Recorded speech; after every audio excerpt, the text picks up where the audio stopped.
পড়বো সেটা হচ্ছে জেনেটিক্সের কিছু কি টার্মস বা টার্মিনোলজিও আমরা বলতে পারি, সেটা আমরা পড়বো আজকে। তো এটা মেনলি হচ্ছে ক্লাস 10th বা হচ্ছে তোমরা যারা মাধ্যমিক পড়ুয়া তোমাদের জন্য মেনলি। তোমরা এর আগে কখনো জেনেটিক্স পড়োনি, এই তোমরা প্রথম জেনেটিক্স পড়বে। তো তোমাদের খুব ইম্পর্ট্যান্ট একটা চ্যাপ্টার, সেটা হচ্ছে বংশগতি। এখানে তোমাদের কিন্তু অনেকগুলো ক্রস করতে হবে। সেই ক্রসগুলো করার জন্য কিন্তু তোমাদের কিছু কিছু জিনিস বা টার্মিনোলজিগুলো কিন্তু তোমাদের জেনে রাখতে হবে। তো এই ভিডিওটা তোমাদেরই জন্য। চলো শুরু করা যাক। প্রথমেই যেটা আমরা দেখতে পাচ্ছি সেটা হচ্ছে বৈশিষ্ট্য বা প্রলক্ষণ, যেটাকে আমরা ক্যারেক্টার বা ট্রেডস বলছি। ঠিক আছে, বৈশিষ্ট্য বলতে কী হচ্ছে না, বংশগত বৈশিষ্ট্য বহনকারী নির্দিষ্ট একককে কিন্তু বৈশিষ্ট্য বলছে, যা দিয়ে অন্যান্য চরিত্র থেকে আলাদা করা যায়। যেমন লম্বাকে আমরা ক্যাপিটাল টি দিয়ে ডিনোট করছি, বেটেকে আমরা স্মল টি দিয়ে ডিনোট করছি। ঠিক আছে, এরকমভাবেই তোমরা বলতে পারো, তোমরা করতে পারো। ধরো যেটা গোল সেটাকে তোমরা করলে ক্যাপিটাল বি, যেটা কুঞ্চিত সেটাকে তোমরা করলে স্মল বি, যেটাকে আমরা অন্যান্য থেকে আলাদা করতে পারছি, সেটাই কিন্তু ক্যারেক্টার বা বৈশিষ্ট্য। নেক্সট যেটা রয়েছে খুব ইম্পর্ট্যান্ট, সেটা হচ্ছে অ্যালিল। What is allele? সমস্তাংশ ক্রোমোজোম। তোমরা জানো সমস্তাংশ ক্রোমোজোম বলতে কী বোঝায়? সমস্তাংশ ক্রোমোজোম হচ্ছে মাতা আর পিতার ক্রোমোজোম দ্বয়কে কিন্তু সমস্তাংশ ক্রোমোজোম বা হোমোলোগাস ক্রোমোজোম বলে। তো সমস্তাংশ ক্রোমোজোমের নির্দিষ্ট বিন্দুতে, এই নির্দিষ্ট বিন্দুটার কিন্তু একটা নাম আছে লোকাস, যেটা তোমাদের এখানেই আছে, তোমরা পড়বে, অবস্থিত একই জিনের বিভিন্ন রূপভেদকে কিন্তু অ্যালিল বলে। ঠিক আছে, তো জীবদের তোমরা এখানে দেখতে পাচ্ছ একজোড়া অ্যালিল থাকে, আর প্রত্যেকটা অ্যালিলগুলো কিন্তু জোড়ায় জোড়ায় অবস্থান করে। ঠিক আছে, যেমন মটর গাছের দীর্ঘ আর খর্বাকার বৈশিষ্ট্যগুলি ফ্যাক্টর যদি ক্যাপিটাল টি আর স্মল টি হয়, তাহলে capital T capital T, capital T small T, আর স্মল টিকে পরস্পরের অ্যালিল বলছে। ঠিক আছে, এখানে তোমরা একটা পিকচার টাইপের দেখতে পাচ্ছ, এই যে এটাকে আমি আমি লোকাসটা আগে তোমাদের পড়িয়ে নিই, তারপরে আমি পিকচারটাকে বলে দেবো। যেখানে কিন্তু খুব সুন্দরভাবে লোকাস আর অ্যালিলের ব্যাপারটাকে বলা হয়েছে। থার্ড যেটা তোমরা দেখছো সেটা হচ্ছে বংশগতির একক। আমরা সবাই জানি বংশগতির যে একক বা ফ্যাক্টর সেটা হচ্ছে জিন। তো জিন কি? জিন হচ্ছে বংশগতির গঠনগত বা কার্যগত একক। ক্রোমোজোমের ওপর জিন কি? জিন বা জিনবস্তু হচ্ছে ডিএনএ বা আরএনএর এমন একটা অংশ যা বংশগতির গঠনগত একক হিসেবে একটি পলিপেপটাইড বা আরএনএ উৎপাদনের মাধ্যমে জীবের চারিত্রিক বৈশিষ্ট্য নির্ধারণ করে। অর্থাৎ আমরা জানি যে কিছু উচ্চ জীব যেমন ইউক্যারিওটিক জীবে ডিএনএ কিন্তু থাকে, কিন্তু কিছু ভাইরাসের ক্ষেত্রে যাদের ওখানেও কিন্তু ক্রস হচ্ছে সেখানে কিন্তু আরএনএ থাকে। তাই জন্য এখানে বলা হচ্ছে ডিএনএ বা আরএনএর এমন একটা অংশ যে বংশগতির গঠনগত একক হিসেবে, ঠিক আছে, কী করছে না স্ট্রাকচারাল, কারণ ডিএনএতে কিন্তু জিন থাকবেই, তাই জন্য স্ট্রাকচারাল হচ্ছে। ফাংশনাল, কারণ জিন কিন্তু তোমার চারিত্রিক বৈশিষ্ট্যকেও বহন করছে, তাই জন্য স্ট্রাকচারাল আর ফাংশনাল বা গঠনগত ও কার্যগত দুটোই কিন্তু জিন। সে কী করছে? পলিপেপটাইড বা আরএনএ উৎপাদনের মাধ্যমে কিন্তু জীবের চারিত্রিক বৈশিষ্ট্য নির্ভর করছে। যেমন আমরা বলি যে জিন নির্ভর করে চোখের রং, ঠিক আছে, বা হচ্ছে রক্তের গ্রুপ, এগুলো কিন্তু নির্ভর করে জিনের ওপরই। তো এই যে প্রোটিনটা যে নির্দেশ করবে যে কোন প্রোটিন হবে, সেটা কিন্তু জিনের ওপরই ডিপেন্ড করে। নেক্সট যেটা হচ্ছে জিনই কিন্তু ওদের ইনফরমেশন দেয় যে এই জিন তৈরি হবে, ওইটা তৈরি হবে। ঠিক আছে, জিন তৈরি হবে বলছি, প্রোটিন তৈরি হবে। এবার যেটা আমরা পড়বো সেটা হচ্ছে লোকাস। লোকাস কি? ক্রোমোজোমের ওপর যে স্থানে কোনো জিন অবস্থান করে সেই স্থানটাকে কিন্তু আমরা লোকাস বলছি। এখানেও তোমাদের লোকাস বলেছে।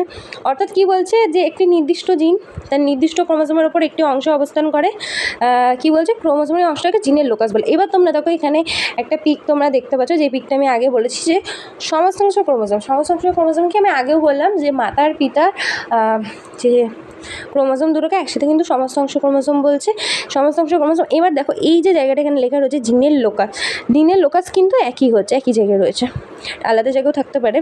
এবার দেখো প্রকট অ্যালিল, প্রচ্ছন্ন অ্যালিল, এখানে একটা ক্যাপিটাল বি রয়েছে, একটা স্মল বি রয়েছে। তো এইটা যেটা হচ্ছে এটা কিন্তু সংকর অবস্থায় রয়েছে। এবার এই জায়গাটা যদি ক্যাপিটাল বি হতো, এটা জায়গাটা ক্যাপিটাল বি হতো, তাহলে এটা বিশুদ্ধ লম্বা হয়ে যেত। এরকম হচ্ছে ব্যাপার। বিশুদ্ধ লম্বা না, ওটা বিশুদ্ধ গোলাকার হয়ে যাবে। তো এরকম হচ্ছে ব্যাপার, বিশুদ্ধ হয়ে যাবে জিনিসটা। নেক্সট যেটা আমরা পড়বো সেটা হচ্ছে একসংকর ও দ্বিসংকরজন, যেটা দুটোই তোমাদের করতে হবে। এবারে আছে 10-এ, একজোড়া বিপরীত চারিত্রিক বৈশিষ্ট্য সম্পন্ন একই প্রজাতির দুটি জীবের মধ্যে সংকরণ ঘটনাকে কিন্তু একসংকর বা মনোহাইব্রিড ক্রস বলে। একজোড়া বিপরীত বৈশিষ্ট্য মানে বিপরীত বৈশিষ্ট্য একজোড়াই নেব, একটা দীর্ঘাকার নিলে অন্যটা খর্বাকার নেব, বা একটা গোলাকার নিলে পরেরটা কুঞ্চিত নেব। একটাই চরিত্র নিয়ে আমরা যখন ক্রস করছি সেটাকে আমরা একসংকরণ জনন বলছি। আর যখন আমরা দুটো বিপরীত চারিত্রিক বৈশিষ্ট্য নিয়ে কাজ করবো, যেমন হলুদ সবুজ তো নিচ্ছি, তার সাথে আমরা গোলাকার কুঞ্চিতও নেব। এই জিনিসটা যখন আমরা করবো, যখন দুটো চারিত্রিক বৈশিষ্ট্য নিয়ে আমরা কাজ করবো, সেটাকে আমরা কিন্তু দ্বিসংকর জনন বলবো। নেক্সট আছে সমসংকর ও বিষম সংকর জিন। দুটি সমস্তাংশ ক্রোমোজোমে যদি একটি বৈশিষ্ট্যের জন্য সমধর্মী অ্যালিল থাকে, তবে জীবটিকে সেই বৈশিষ্ট্যের সাপেক্ষে হচ্ছে সমসংকর জিন বা হচ্ছে কী বলছে হোমোজাইগাস বিশুদ্ধ জীব বলছে।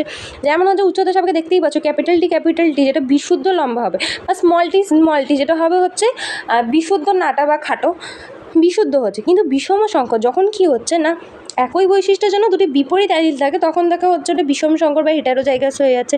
যেমন দেখা গেল যে বাবা হচ্ছে ক্যাপিটাল টি, মা হচ্ছে স্মল টি, তাহলে যে বাচ্চা হবে, যে F1 জনু হবে, সেটা কি হয়ে যাবে ক্যাপিটাল টি স্মল টি, ঠিক আছে। সে হবে হচ্ছে বিষম সংকর একটা জিন, যার মধ্যে ক্যাপিটাল টিও রয়েছে স্মল টিও রয়েছে, ঠিক আছে। নেক্সট কি আসছে, নেক্সট আসছে হচ্ছে সংকরায়ন কাকে বলছে? সাধারণভাবে কোনো চরিত্র সাপেক্ষে বিপরীত বৈশিষ্ট্যযুক্ত দুটি জীবের মিলনকেই কিন্তু সংকরায়ন বলছে। এবার এক সংকরণ কাকে বলে? যখন একটা চরিত্রের জন্য হচ্ছে, যেমন লম্বার সাথে বেটে, বিশুদ্ধ লম্বার সাথে বিশুদ্ধ পেটে। যখন দুটো চরিত্রের জন্য হবে, সেটাকে আমরা বলবো হচ্ছে দ্বিসংকরায়ন। যেমন হচ্ছে কি বললাম, গোলাকারের সাথে সবুজ কুঞ্চিত, এরকম। নেক্সট আছে বিশুদ্ধ জীব আর সংকর জীব। দুটি সম বা অবিমিশ্রিত বৈশিষ্ট্য সম্পন্ন জীবের মিলনের ফলে যে জীবের সৃষ্টি হয় তাকে বিশুদ্ধ জীব বলে। যেমন হচ্ছে ক্যাপিটাল টি বাবার সাথে যদি ক্যাপিটাল টি মা হয়, তাহলে যে বাচ্চা হবে সেটাও ক্যাপিটাল টি হবে, তাহলে বিশুদ্ধ আসছে।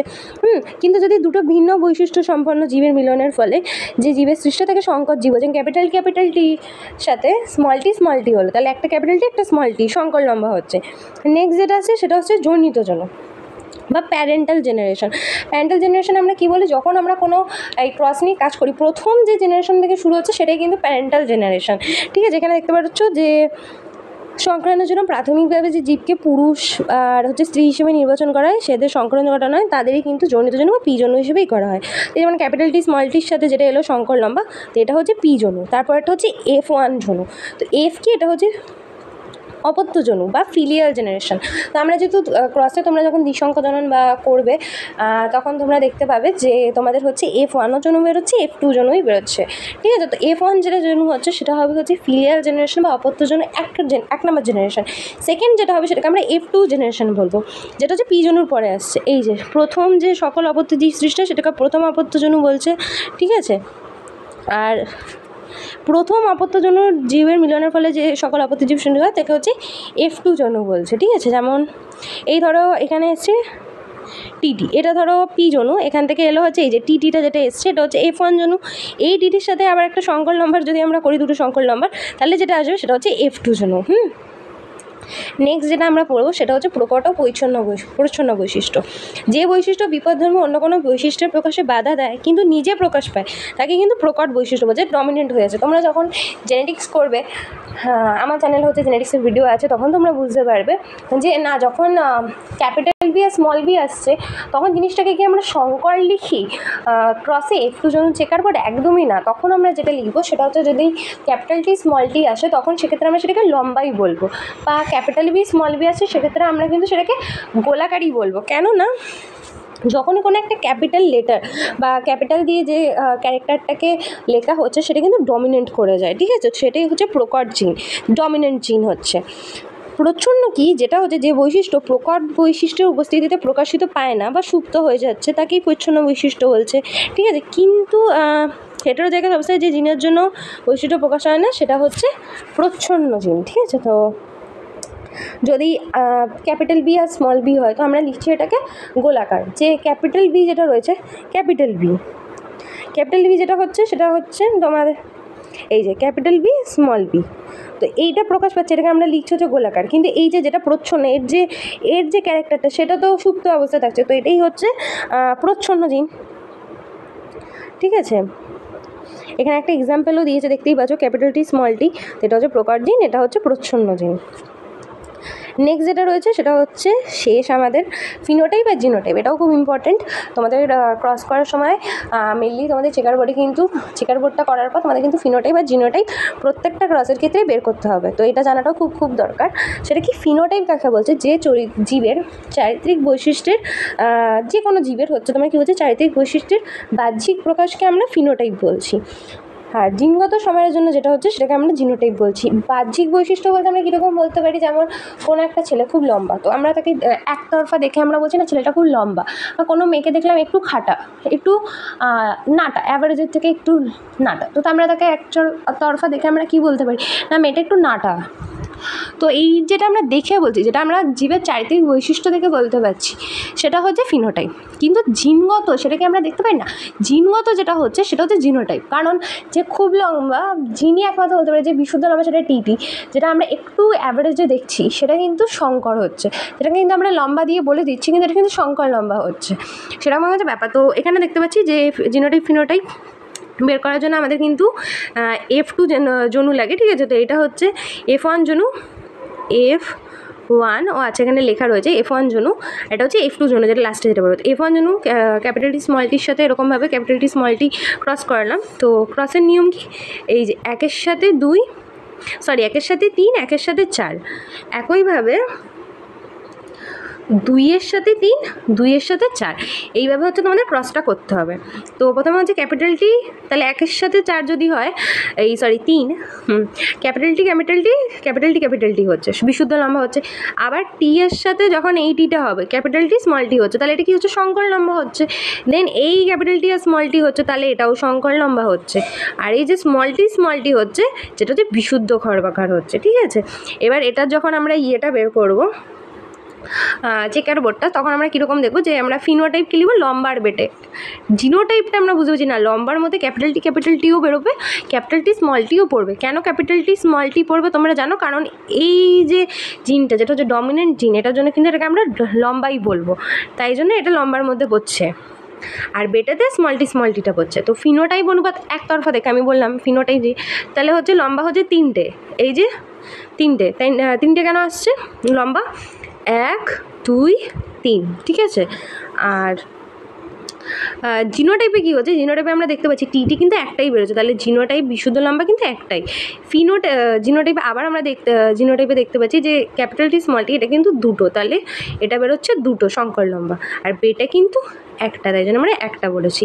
তাহলে দেখতে পাচ্ছ তোমরা ফিনোটাইপ অনুপাত কী হচ্ছে 3:1, আর যে জিনোটাইপ যেটা হচ্ছে 1:2:1, ঠিক আছে। আশা করি তোমরা বুঝতে পেরেছো। কোনো রকম কোনো ডাউট থাকলে অবশ্যই আমাকে কমেন্ট সেকশানে জানিও। আজকের ভিডিও এখানেই শেষ হচ্ছে।